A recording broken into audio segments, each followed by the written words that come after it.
উৎস থেকে দলিল জিজ্ঞাসা করলে কোরআন হাদিস আজমা কিয়াস বলবে। সমস্যা হয় যা দলিল নেওয়ার পদ্ধতি নিয়ে। তো যেভাবে ইচ্ছা এভাবে দলিল নিতে পারে না, আপনাদের কিছু নীতিমালা মেনে চলতে হবে। আমরা গত দুদিন ধরে আমরা কি পড়েছি, কয়েকটা নীতিমালা পড়েছি। আজকে আমরা 6 নম্বর নীতিমালা পড়বো। 5 নম্বর পড়েছি, তাই না?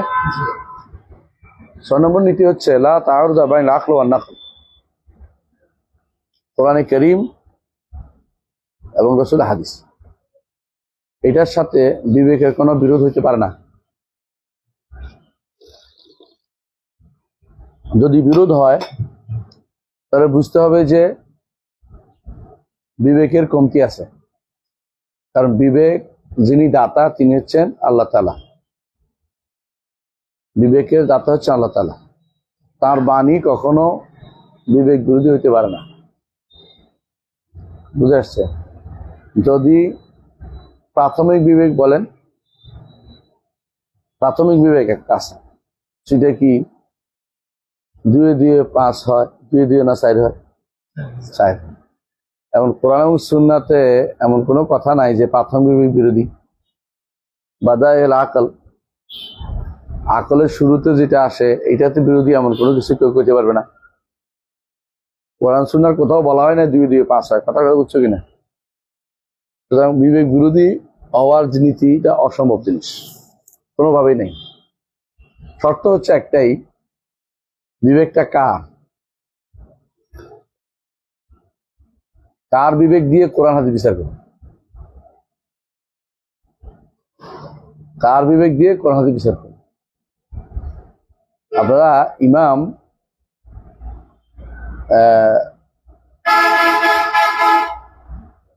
দিমিয়াতির একটা গ্রন্থ আছে, ইমাম দিমিয়াতির ফাদাইল আমলের উপর একটা গ্রন্থ। তার ভূমিকায় তিনি যা লিখেছেন, ইমাম আব্দুল আজিজ মুহাদ্দিস দেহলভী রহমতুল্লাহ আলাইহি তার কিতাব বুস্তানুল মুহাদ্দিসিনে তা এনেছেন। আপনাদেরকে আমি পড়ে শোনাইছিলাম না? পড়ে শোনাই না, অনেককে শোনাইনি। এখানে বুস্তানুল মুহাদ্দিসিন আছে? দেখেন তো বুস্তানুল মুহাদ্দিসিন আছে? নিয়ে আসেন তো।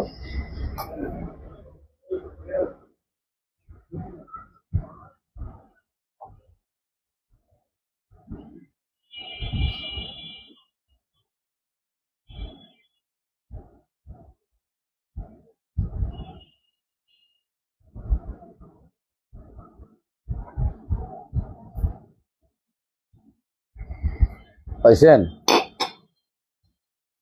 দুনিয়াতের গ্রন্থটা দেখেন।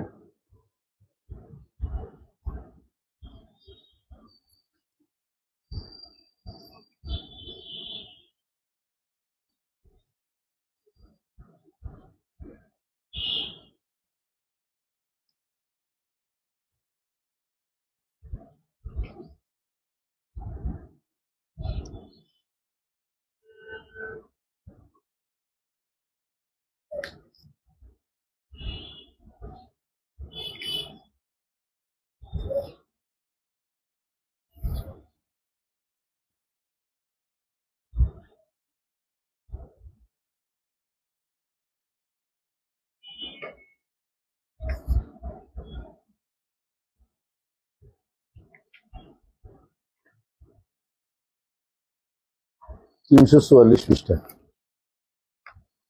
একই বই নাকি? হ্যাঁ হ্যাঁ, 344 পৃষ্ঠা।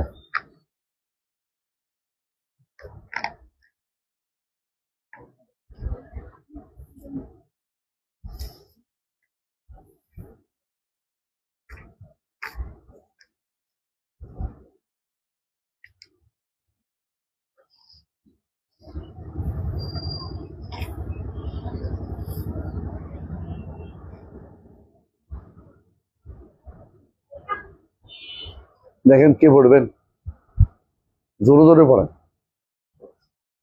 ইমাম দুমিয়াতি মাঝখানে, এই পাশে পৃষ্ঠা নিচে মাঝখানে ইমাম দুমিয়াতি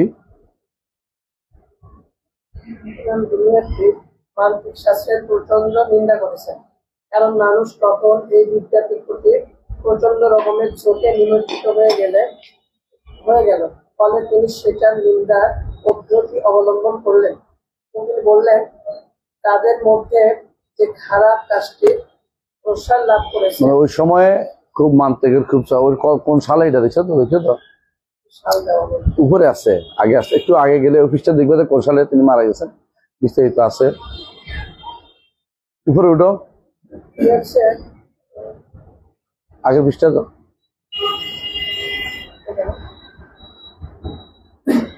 650 সাল। 650 সাল। করেন। তাদের মধ্যে অর্থাৎ মিশরের লোকদের মাঝে যে খারাপ কাজটি প্রসার লাভ করেছে, বিশেষ করে প্রসিদ্ধ খারাপ কাজ যা তাদের মধ্যে পাওয়া যায় তা হলো তারা অপ্রয়োজনীয় বিদ্যা নিয়ে পঠন পাঠনে নিমজ্জিত। তারা মানকুল বা কোরআন ও সুন্নাহর ইলম অর্জন বাদ দিয়ে মাহফুজ বা দর্শন বিদ্যা অধ্যয়নে ব্যস্ত রয়েছে। তাই তারা ইলমুল মান্তিক করে চলেছে। তারা বিশ্বাস করছে যে কেউ এ বিদ্যা রপ্ত করবে না, সে কথায় বলতেই জানে না। তাই আমার বুঝে আসে না তারা এটা কিভাবে বলতে পারে। ইমাম শাফি ও মালিকি তারা কি শিখেছিল, নাকি এটি ইমাম আবু হানিফা রাহিমাহুল্লাহর পথ আলোকিত করেছিল? এটা কি ইমাম মুহাম্মদ ইবনে হাম্বল শিখেছিল, নাকি ইমাম শাওরি সেটা শিক্ষা গ্রহণের জন্য শিখিয়েছিল? ইয়াস ইবনে মুআউইয়া কি তার বুদ্ধিমত্তায় এটা সাহায্য নিয়েছিল, নাকি বলবে যে আমর ইবনে আল আস তার দক্ষতা এর বিদ্যার দ্বারা তার কর্মপটুতার শীর্ষে পৌঁছেছিলেন, নাকি মানে কথা কি বোঝা যাচ্ছে? মানে এই মান্তিক বিদ্যা কি এই সমস্ত লোকদের কি মান্তিক বিদ্যা বড় করছে? আপনার বলতে হবে ইয়াস ইবনে মুআবিয়া বলেন, আমর ইবনে আস বলেন, আবু হানিফা, মালিক, শাফি, আহমদ, ওরা কি মান্তিক দিয়ে বড় হয়েছে? কথা কি বুঝাতে পারছি, এটা বলছি। তারপর নাকি নাকি বলবে যে হ্যাঁ ইয়াদা ও সাহাবান শিক্ষার চর্চা করেছেন। যদি এটা না হতো তাহলে কি তারা তাদের কথা বলতে ও ব্যক্ত করতে সমর্থ হতেন না? এই মান্তিক না থাকলে তারা কথা বলেন নাই। হ্যাঁ, তুমি কি মনে করো এ লোকগুলোর বিবেকে কমতি ছিল? তারা তো কেউ এ পথে চলেননি। তুমি কি মনে করো যারা মাকুলাত পড়েনি তাদের বিবেকের মধ্যে সমস্যা আসলে মনে করো? তারা তো কেউ পড়ে নাই। আমি বলি নাই, কিন্তু এটা আব্দুল্লাহ জালাবি আনছে। হ্যাঁ, মনে করছো যে তাদের তীক্ষ্ণতা ও বুদ্ধিমত্তায় সমস্যা ছিল? তারা তো সেটা অর্জন করার জন্য সময়ও ব্যয় করেনি। কখনো নয়। তাদের বিবেক, বুদ্ধি, তীব্র ধীশক্তি এসবই তথাকথিত মান্তিক নামক বিদ্যার জেলখানায় আটকে থাকার চেয়ে অনেক সম্মানিত। সেগুলো বরং আরো বেশি মর্যাদাপূর্ণ যে সেগুলো তথাকথিত মান্তিক বিদ্যার অপচয়ে ফেলে রাখতে হবে। আল্লাহ স্বভাব করে বলছি, এ জাতি এমন জিনিসে নিজেদের ডুবিয়ে রেখেছে যা তাদের কোনো উপকার করবে না। তারা এমন বিষয়ের প্রতি মুখাপেক্ষী দেখাচ্ছে যা তাদেরকে কখনোই অমুখাপেক্ষী করবে না, বরং তাদেরকে বিপদে ফেলবে ও সমস্যায় নিপতিত করবে। আর শয়তান তাদেরকে ওয়াদা করছে ও তাদেরকে দুরাশায় নিক্ষেপ করছে। এ বিদ্যার জন্য এটাই যথেষ্ট নয় যে একক কোনো আলেম সেটার প্রতি তাকিয়ে দেখবে, কোনো পরিশ্রম ব্যয় না করে কেবল পড়ে দেখবে, সেটার প্রতি কোনো রকম সাহায্যকারী না হয়ে। কারণ এই ইলমের যে ক্ষতি রয়েছে তার সবচেয়ে কমতি হচ্ছে এই যে তা মানুষকে অর্থহীন কাজে ব্যস্ত রাখে, এমন জিনিসের মুখাপেক্ষি করে যায় যা করুণাময় মহান রব্বুল আলামিন তাকে অমুখাপেক্ষি করেছে। অথচ আল্লাহ কিন্তু মান্তিক করে নাই আমাদের। হিকমত মান্তিক এগুলি পড়ার কোনো দরকার নাই। ইবনে তাইমিয়া রাহমাতুল্লাহ আলাইহি বলতেন, মান্তিক হচ্ছে এমন একটা শাস্ত্র, লা ইয়াহতাজু ইলাইহিল যাকি ওয়ালা ইস্তাফিদু মিনাল বালিদ। যারা বলদ মার্কা লোক, লা ইয়াহতাজু ইলাইহিল যাকি ওয়ালা ইস্তাফিদু মিনাল বালিদ।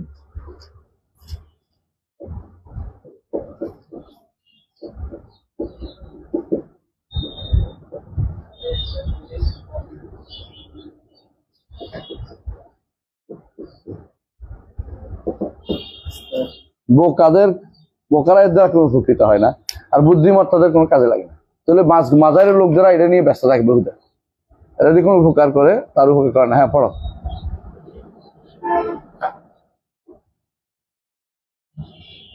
অথচ এই লোকগুলো তাদের বিদ্যাকে করে নিয়েছে স্থায়ী ও প্রশ্নাতীত ভাবে মানার বিষয়ে একমাত্র হাতিয়ার। হ্যাঁ, মনে করে প্রশ্নাতীত ভাবে মানার জন্য এটা কোনো প্রশ্ন করা যাবে না। প্রশ্ন শুধু কোরআন হাদিসে করা যাবে। মানে ওই এরিস্টটলের অধিবিদ্যা নিয়ে কোনো কথা বলা যাবে না, এটা একদম সত্য। টেনশন কোথায় ফলাইতে হইব? যত টেনশন কোরআন হাদিসের মধ্যে ফলাইতে হইব। এরিস্টটলের অধিবিদ্যা যে নষ্ট, এটা বলা যাবে না। মানে এই ব্যাপারে প্রশ্ন করার কোনো সুযোগ নেই, ওদের চিন্তা হলো এটা, ওরা বলতে চাচ্ছে এটা। জি, তারা এর মধ্যে প্রচুর দৌড়ঝাঁপ করে, এটা অর্জনের জন্য জীবনের মূল্যবান সময়গুলো ব্যয় করে। মনে হচ্ছে যেন তারা হিদায়াতের প্রতি আহ্বানকারী মুহাম্মদ সাল্লাল্লাহু আলাইহি ওয়াসাল্লামের কথা শোনেন। যখন কোনো একজন এ ধরনের বিদ্যা ইচ্ছা পোষণ করেছিল, যখন তিনি দেখলেন ওমর রাদিয়াল্লাহু তাআলা আনহুকে তাওরাতের কিছু অংশ ফলকে লিখে নিয়ে হাজির হয়েছিল, আর তিনি প্রচন্ড ক্রোধান্বিত হয়েছিলেন এবং এই সংরক্ষণকারী ও বন্দোবস্তকারীকে বলেছিলেন, যদি মূসা আলাইহিস সালাম জীবিত থাকতো তাহলে আমার অনুসরণ ছাড়া তার কোনো কর্তব্য ছিল না, গন্তব্য ছিল না। মানে তাওরাত তো আল্লাহর কিতাব, লিখে আনছে কে? সাহাবী। তারপর রসুলের সামনে পড়ার পর রসুল খুশি হয়েছে, কি করছে? রেগে গেছে এবং চোখে মুখে তার ক্রোধ ফুটে পড়ছে এবং কি বলছে? আমুতাহাউকুন ইবনুল খাত্তাব, ইবনুল খাত্তাব পেরেশান হয়ে গেছে, ইবনুল খাত্তাব তুমি পেরেশান হয়ে গেছো। ওয়াল্লাহি লা ইতিমুল্লাহ হাযাদ দ্বীন, আল্লাহ শপথ করে বলছে আল্লাহ এই দিনকে অবশ্যই আল্লাহ পূর্ণ করবে।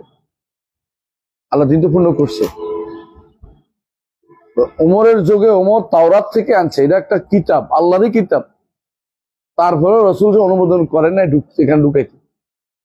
আর আপনি মান্তিক দিয়ে আল্লাহর কোরআন বিচার করতেছেন। কোন আকলে আপনি আল্লাহর কিতাবকে বিচার করবেন? কোন আকল দিয়ে বিচার করবেন? আপনি পেরেশান আপনি তো এটা তো দেখতেই পাচ্ছেন যে রাসূলুল্লাহ সাল্লাল্লাহু আলাইহি ওয়াসাল্লাম যখন রাগান্বিত হলেন, ওমর কি বললেন? রাদিতু বিল্লাহি রাব্বান আবে মুহাম্মাদুর রাসূলুল ইসলাম ইদিয়া মুহাম্মাদুন নবিয়্যান বলে বন্ধ করে দিলেন। কারণ এটা পড়ার রাসূল যে আমাদের দ্বীনের মধ্যে এটা অতিরিক্ত আর বাইরে জিনিস পড়ার দরকার নেই। যারা মনে করে, আমি অনেককে দেখেছি বলে যে আমরা তুলনামূলক ধর্ম তত্ত্ব পড়বো, ভালো পড়েন। কার জন্য? সবার জন্য না। যে এটা দিয়ে উপকৃত হতে পারে সেটার জন্য, যে এটার মধ্যে মন ডুবে যাবে তার জন্য না। ইবনে তাইমিয়া রাহমাতুল্লাহর কাছে ইবনুল কাইয়িম আসছে, আসার পর কেবল প্রশ্ন করে। প্রথম ছাত্র অনেক প্রশ্ন করে, তো ইবনে তাইমিয়া রাহমাতুল্লাহ বললেন, তোমার অন্তরটাকে স্পঞ্জ করিও না। স্পঞ্জ কি করে? ময়লাও টানে, পেশাবও টানে, আবার ভালো জিনিসও টানে, পানিও টানে। তোমার অন্তরটাকে আয়নার মতো করো, যেখানে সব বোঝা যায়। তো তুমি যদি কোনো সব শিখতে যাও, একসময় দেখবে যে তোমার খারাপ, মাথা খারাপ হয়ে গেছে। কারণ তুমি এটাও বলো, এটাও বলো, এটাও বলো, এটাও বলো। তোমার শিখা দরকার কোনটা? কোরআন এবং সুন্নাহকে আগে পরিপূর্ণ জানতে হবে, আকীদা সহিহ জানতে হবে। তারপরে তুমি অন্যটা পড়লে তোমার কাছে স্পষ্ট হবে। তখন তুমি আয়নার মতো দেখবে যে ভুল কোথায় আছে, এই কথার ভিতরে ভুল কোথায় আছে। আর যদি তুমি ভুলটা না জানো, অন্যটা পড়ো, ওইটা তোমার অন্তরে বসে যাবে। এরপর তুমি আবার এইটা দিয়ে অন্যটা বিচার করতে আরম্ভ করবে। এই জন্য মদিনা ইউনিভার্সিটিতে কিছু জায়গা আছে, এগুলো লেখা থাকে কাআতু মাহদুদাতুল ইত্তিলা, অর্থাৎ যেগুলো সব মানুষের জন্য না। যেগুলি কারা পড়বে? এগুলি পড়বে শুধুমাত্র তারাই যারা থিসিস করে, অনার্সের মাধ্যমে তারা একটা জ্ঞান অর্জন করছে, থিসিস করার সুযোগ পেয়েছে, মাস্টার্স করছে, পিএইচডি করতেছে, তারা অনবরত পড়বে। কারণ তারা বুঝে আকীদা শুদ্ধ কোনটা। আর যারা আকীদা শুদ্ধ কোনটা বুঝে না, এটা হঠাৎ গিলে ফেলবে। আরবরা বলে আতানি হাওয়াহা ক্বাবলা আন আরিফাল হাওয়া ফাসাদাফা কলবান খাওয়িয়ান ফাতামাক্কানা। আমি ভালোবাসা চিনার আগেই একজনের ভালোবাসা ঢুকে বসে রয়েছে আমার অন্তরের ভিতরে। এখন আমি আর কারোর দিকে চিন্তা করতে পারি না, ভালো সব এটাই সে ভালো, তত খারাপ হোক ভালো লাগতেছে এখন আমার কাছে। মানে কবিতাটা বললাম আমি। এই জন্য নিয়ম হচ্ছে আগে বিশুদ্ধ আকীদা পড়তে হয়, অন্তরের ভিতরে ধারণ করতে হয়। তারপরে আপনার কাছে যখন অন্যগুলি আসবে, আপনি বুঝবেন যে সুবহানাল্লাহ, কত জায়গাতে ভেজাল তারা লাগাইছে। ভেজালটা বুঝার জন্য আপনাকে বিশুদ্ধ আকীদা জানতে হবে। বিশুদ্ধ আকীদা কোথায় পাবেন? কোরআন এবং সুন্নাহ। আপনি যদি মনে করেন যে আকল দিয়ে বিচার করবেন, আকলটা কার আকল? কার আকল দিয়ে আপনি বিচার করবেন? দেখে আমার আকল না আপনার আকল। আমার ছোট ভাই একটা আছে, বাজারে গেলে তুই বাজার টাজার করে আসে হিসাব দেয়, হিসাব পারে না, কোথায় যে গেছে বলতে পারে না। হ্যাঁ, কখনো কখনো দেখবো যে হিসাব করতেছে 3, 2, 5, 5, 1, 4, মানে উঠে গেছে। তো ওর আকল, ওর তো একটা আকল। আবার যে ব্যক্তি অ্যালগোরিদম, লগারিদম না কি জানি অ্যালগোরিদম, হ্যাঁ লগারিদম অঙ্ক করে, সেও তো পারে, আমি তো লগারিদম পারি না। আকলও তো ভিন্নতা আছে। আল্লাহ তাআলা এক একজনকে এক রকম আকল, সব আকল সমান দেয় না।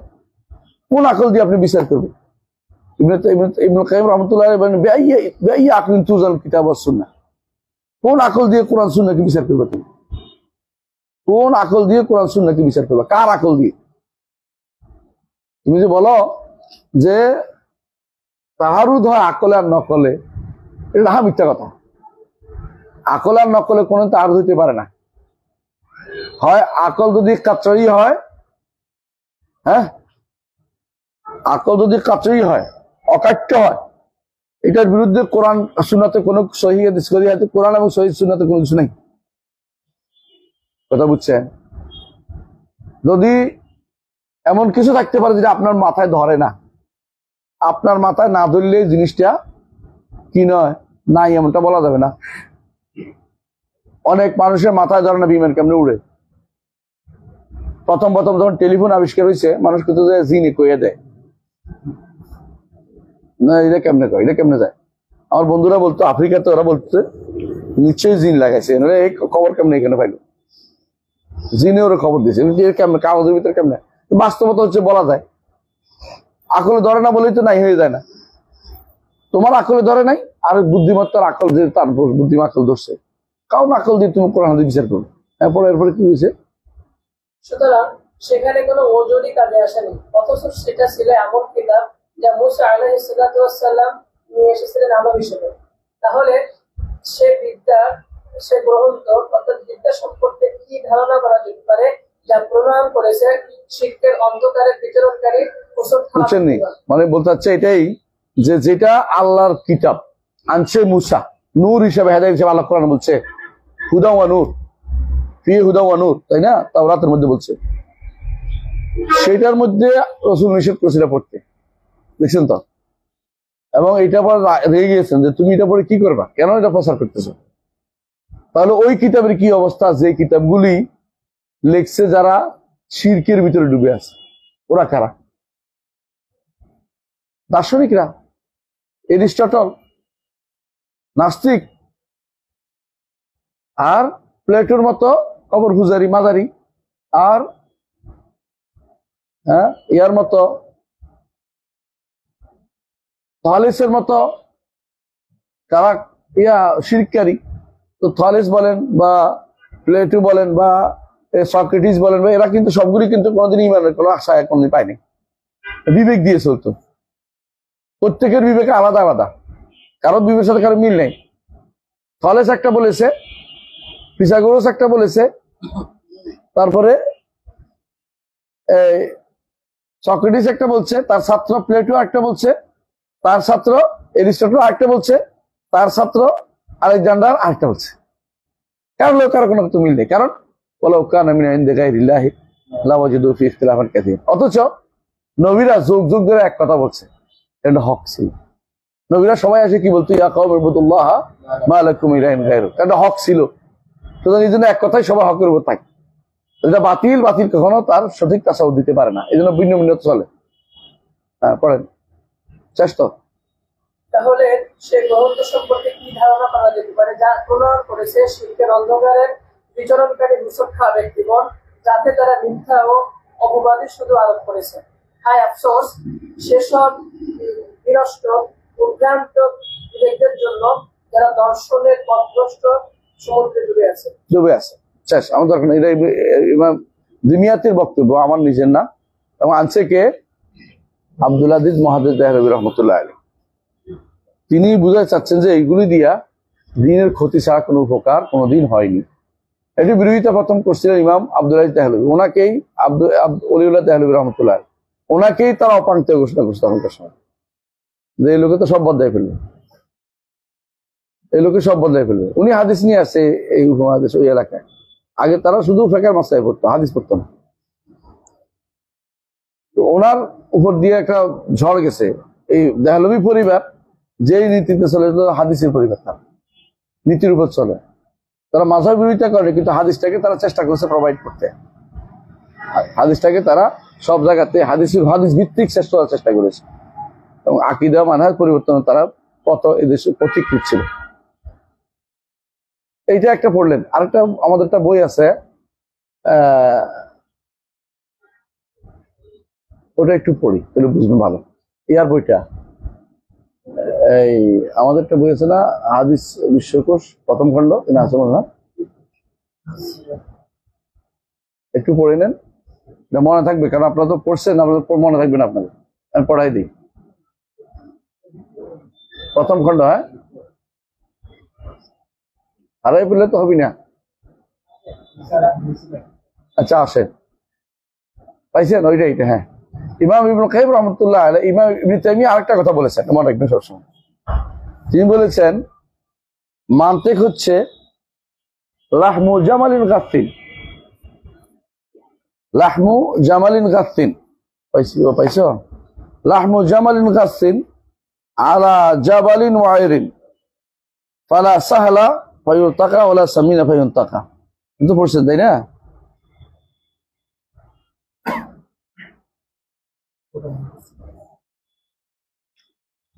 পৃষ্ঠা 150।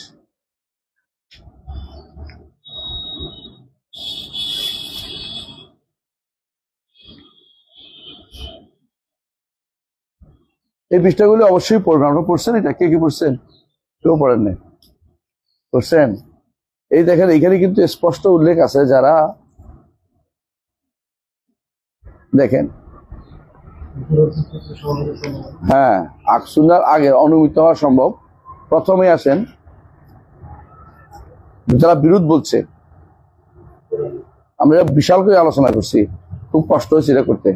আসলে কি কোরআন সুন্নাহ ও আকলের মধ্যে বিরোধ হয়? দেখছেন পৃষ্ঠা নম্বর 138।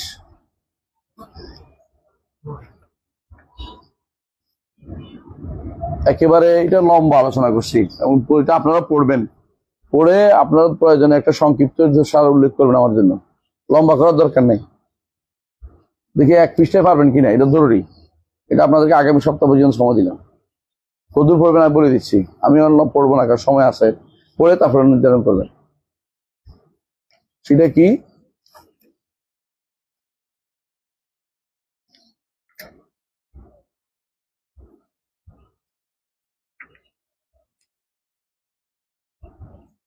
তৃতীয়ত 127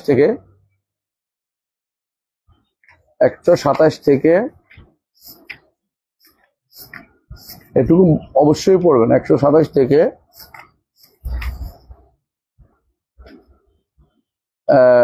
158,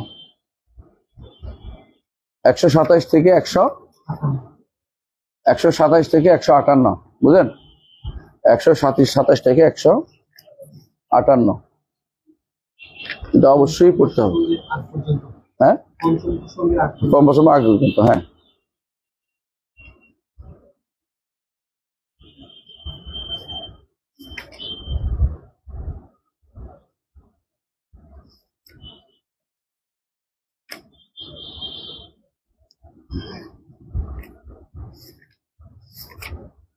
এটা এখন পড়তে গেলে অনেক সময় লাগবে, কিন্তু আমরা আগাইতে পারবো না। তুমি বুঝাতে সেটা পড়তে পারবে না। কত?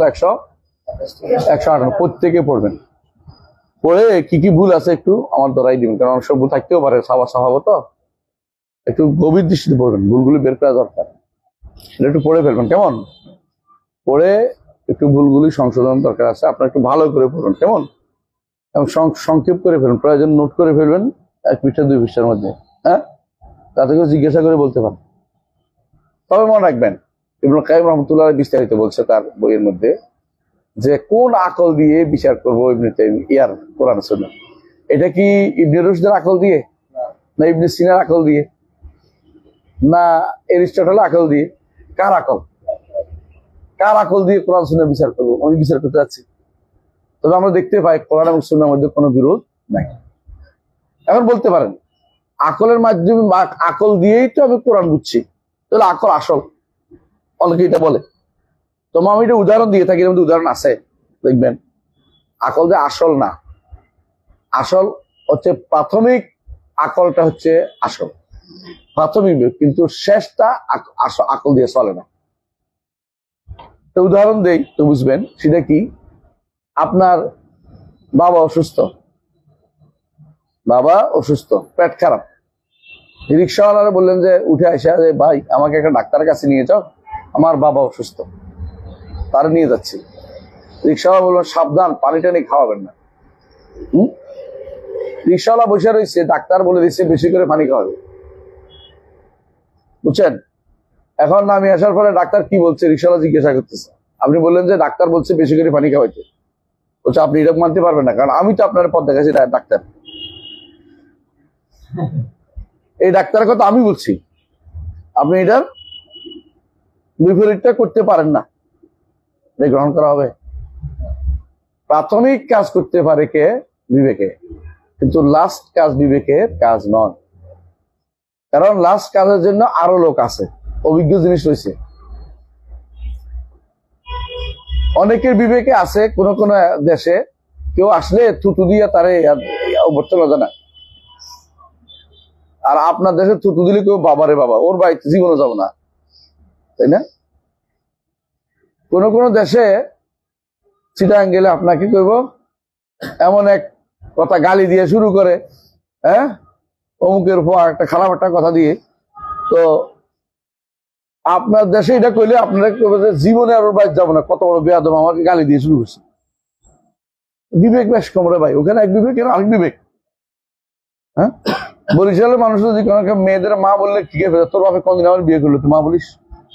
কোন কোন এলাকায় ওখানে মাগি বলতে, মাতারি বলতে। আর অন্য জায়গাতে মা বললে খুশি হয়ে যায়, মা বলছে ভালো বলছে, আমার খারাপ বলে নাই। বিবেকের মধ্যে কত পার্থক্য, এক এলাকাতে 6 মাইল 8 মাইল পর পরে বিবেকের পার্থক্য হয়ে যায়। তো এই বিবেক দিয়ে কোরআন হাদিস বিচার করুন আপনি। বিবেকের সাথে কখনো কোরআন হাদিস বিরোধ হয় না, এর কারণটা বিস্তারিত লিখছি, পড়ছি কোথায়, এই বইতে লেখছি। শুদ্ধ হইতে পারবেন তো আপনার পুরোপুরি পড়ে দাগাই ফেলবেন, কষ্ট করে নিজের একটা নোট করে ফেলবেন, 2-3 পৃষ্ঠা, দেখি পারেন কিনা, দেখে আর কত সুন্দর হয়। এটা খুব দরকার, কারণ এটা দিয়েই তো সব আপনাদেরকে বিব্রত করতেছে সবাই, যে আমাদের দরকার জানা। বিবেক এবং কোরআন এবং বিবেকের মধ্যে কোনো পার্থক্য হয় না, পারস্পরিক বিরোধ হয় না। এই বিরোধ যে এটা ধারণা করছে, ধারণা কেন করছে? তাদের কাছে আসল মনে করে দিচ্ছে কি একমত মানতেক আসল। হ্যাঁ, সেটা এই কারণেই বলে যে আল্লাহ আরশের উপর উঠে তো পরিবর্তন হয়ে গেলেন, আল্লাহ যদি কোনো তাগায়ুর, আল্লাহ যদি কোনো নেমে আসেন তো পরিবর্তন হয়ে গেলেন। আপনাদের দোস্তরা যেটা বলে যে তাহলে পরিবর্তন হলেন না, তার মধ্যে পরিবর্তন আসলো না। হ্যাঁ, বলে এটা পরিবর্তন মানুষের মধ্যে হয়, আল্লাহর এটা দেখে আর চলবে না। আল্লাহ কিভাবে করেন এটা বলেন না, সলফে সালিনটাই শিখিয়ে দিছে। ইমাম তিরমিজি এটাই বলছে, আপনার পড়ছেন, নদীর পড়ছেন না? তো এটা সলাফরা এইভাবে চলতো, একটা দুইটা না, হাজার হাজার বক্তব্য তাদের, হাজার হাজার। সলাফরা এটাই বলেছেন যে আল্লাহর জন্য বান্দার উপরে কিয়াস করে কোনো কিছু বলা যাবে না। আর ওনারা সারাক্ষণ পরিবর্তন নিয়ে আসে, কেউ কেউ প্রাচীনতা নষ্ট হয়ে যাবে, কেউ পরিবর্তন হয়ে যাবে, কেউ বা তার ওয়াজিব রুজুদ হারিয়ে যাবে, এইগুলো শব্দ এগুলি নিয়ে খেলাধুলা করতেছে আমাদের সাথে। আল্লাহ বলছে এটা, রাসূল বলছে এটা, এটা মানাইতে নিয়ম, এটা হলে এটা হয়ে যাবে, ওইটা তো হবে না, কারণ আমাদের উপর কেয়াস চলবে না, আমাদের উপরে আল্লাহকে কেয়াস করা যাবে না। আর এই পরিবর্তন যেটা আপনি বলছেন পরিবর্তন হয়ে যাবে, এটাই কোথাও নিষেধ আসছে, কোথাও কোরআন সুন্নাহ কি কোথাও বলছে যে আমি কিন্তু পরিবর্তন হই না? এটা বলছে পরিবর্তন যদি বুঝান এটা যে অন্য কাজ করে, তো আল্লাহ বলছে কুল্লু ইয়াউমিন হুয়া বিশার, আল্লাহ প্রতিদিনই কিছু কিছু করে। আল্লাহ করলেই যদি পরিবর্তন হয়, তো এই পরিবর্তন আল্লাহ নিজে কিছু করে। এটা অনুবাদ কি করবেন? কুল্লু ইয়াউমিন হুয়া বিশার অর্থ কি? প্রতিদিন তিনি কিছু করেন। কি করেন? কাউকে সুস্থ করেন, কাউকে অসুস্থ করেন, কাউকে সম্পদ দেন, কাউকে কবর শূন্য করে ফেলেন, কাউকে চিন্তার মধ্যে ফেলেন, কাউকে আনন্দ উদ্বেলিত করে দেন, কাউকে মৃত্যু দেন, কাউকে জীবন দেন, কাউকে অর্ডার দেন, কাউকে হুকুম দিচ্ছেন, এটা হইতে তার এটা হচ্ছে। প্রতিদিনই ইবনে কাসির দেখেন তাফসীর, কুল্লু ইয়াউমিন হুয়া ফি শান অর্থ কি? তো এইটা আমার পরিবর্তন নাম দিয়ে কি অস্বীকার করবে সব? ওদের নিকট আল্লাহকে এখন কিছু করেন না। আল্লাহ শুধু নির্ধারণ করে রাখছেন, হ্যাঁ, আগে আশারি মাতুরিদের নিকট আল্লাহ আগে নির্ধারণ করেছে, এখন কিছু করেন না। এই জন্য তাহলে আল্লাহ তাআলার কোনো কর্ম নাই, কর্মবাচক গুণগুলি অস্বীকার করে সবাই। সবচেয়ে বেশি যারা যে কারণে এই আহলে সুন্নাতে বেরিয়ে গেছে তারা হচ্ছে এই তাদের বিবেককে বেশি প্রাধান্য দিচ্ছে আকীদার ব্যাপারে। তাদের আকীদার প্রধান আমরা আলোচনা করব। প্রথম কাজ হচ্ছে আল আকল। প্রথম উৎস হচ্ছে আকল। প্রথম উৎস হচ্ছে আকল। এইটা সবার কাছে, এটা জাহমিয়াদের কাছেও, ফালাসিবাদের কাছেও, তারপরে মুতাজিলিদের কাছেও, আশারীদের কাছেও, মাতুরিদের কাছেও আকল হচ্ছে প্রথম। এর নাম হচ্ছে আকলিয়াত। প্রথম হচ্ছে আকল। আকীদার ক্ষেত্রে কোরআন এবং সুন্নাহর কোন দলিল তারা নিবে না। 7টি গুণ তারা সাব্যস্ত করে কোরআন সুন্নাহ দিয়ে না, আকল দিয়ে আগে, পরে কোরআন সুন্নাহ এটাকে সাপোর্ট করে। উল্টো হয়ে গেছে। আকল আগে দেয়, তারপর কোরআন সুন্নাহ দেয়। আকলে কি বলে? আকলে বলে যে একটা জীবন থাকতেই হবে, সুতরাং আল্লাহ হাই। আকলে বলে যে, তোমাদের বুঝছি, আকলে বলে যে আল্লাহ জীবন যার আছে তার কি আছে, তিনি শুনেন এবং দেখেন। আকলে বলে তিনি শুনেন এবং দেখেন, হ্যাঁ, সুতরাং যিনি যার জীবন আছে দেখাশোনা আছে। আকলে বলে যার জীবন আছে তার কি আছে, ইচ্ছা আছে। আকলে তার জীবনে তার কি আছে, কথা আছে, ক্ষমতা আছে। আকলে বলে যে যার জীবন আছে তার একটা কথাও আছে। এই জন্য তারা 7টা মানে, আর কিছু নেই।